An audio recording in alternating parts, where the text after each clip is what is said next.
গরম কড়াইতে সর্ষের তেল দিয়ে পেঁয়াজ ভাজা করতে দিয়ে দিলাম, তার সাথে একটা তেজপাতা দিয়ে দিলাম, আদা আর রসুন।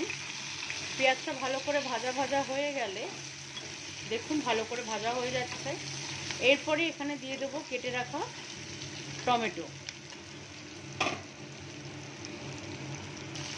কেটে রাখা টমেটোটা দিয়ে দিলাম, এবার একটু ভালো করে নাড়বো। টমেটোটা যখন একটু নরম হয়ে যাবে, ভালো করে ভাজবেন, কিন্তু না হলে ভালো লাগবে না রান্নাটা খেতে।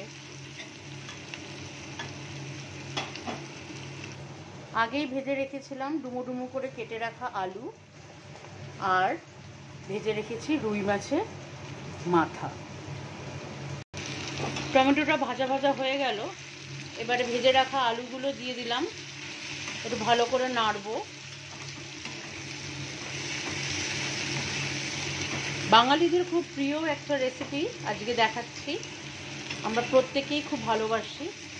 আর রুই মাছের মাথা বা কাতলা মাছের মাথা দিয়ে এই রেসিপিটা খুব ভালো লাগে। গোবিন্দভোগ চাল ভিজিয়ে রেখেছিলাম অনেকক্ষণ, সেই গোবিন্দভোগ চাল এবারে দিয়ে দেবো। গোবিন্দভোগ চাল দিয়ে দিলাম, এবার এই জিনিসটাকে সুন্দর করে মশলার সাথে মাখিয়ে নেব। এখনও কিছু গুঁড়ো মশলা দিইনি, একটু ফুট হলে তারপরে গুঁড়ো মশলাগুলো দেব। এই অবস্থাতে একটু ঢেকে রাখবো 2-3 মিনিটের জন্য।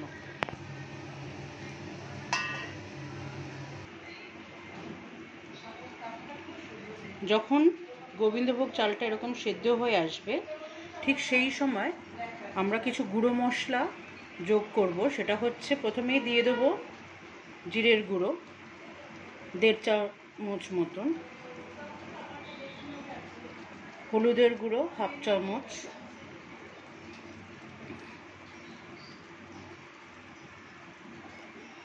লঙ্কার গুঁড়ো 1 চামচ,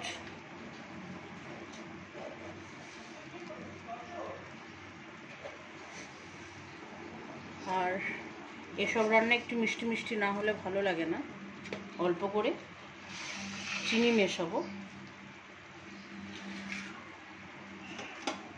আমি কিন্তু এখনও রান্নায় নুন দিইনি, সেটা হয়তো আপনারা দেখতেই পেয়েছেন। মশলাগুলো ভালো করে মিশিয়ে নিই।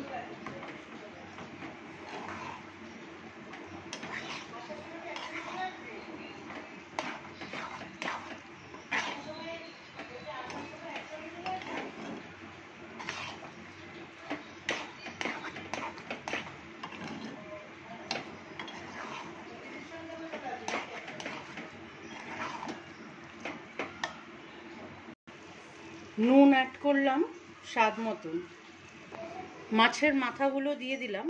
এবার ভালো করে মিশিয়ে নেব, আর নাড়াতে নাড়াতে মাছের মাথাগুলোকে হালকা হাতে একটু ভাঙবো। নামানোর আগে একটু গরম মশলা আর একটু ধনেপাতা মিশিয়ে দিলাম। আমাদের তৈরি বাঙালি মতে মুড়ি ঘন্ট। আপনারা ইচ্ছা করলে একটু ঘিও দিতে পারেন, কিন্তু আমি আজকে ঘি ছাড়াই করলাম। খুব সহজভাবে বানিয়ে দেখবেন, করে দেখবেন, আর অবশ্যই কেমন হয়েছে সেটা আমাকে জানাবেন। তাহলে আমার খুব ভালো লাগে যে আমার দেখানো রেসিপিগুলো সহজ পদ্ধতিতে আপনারা বাড়িতে চেষ্টা করছেন, খাচ্ছেন। তার ফিডব্যাকটা হলে খুব ভালো হয়। ভালো থাকবেন।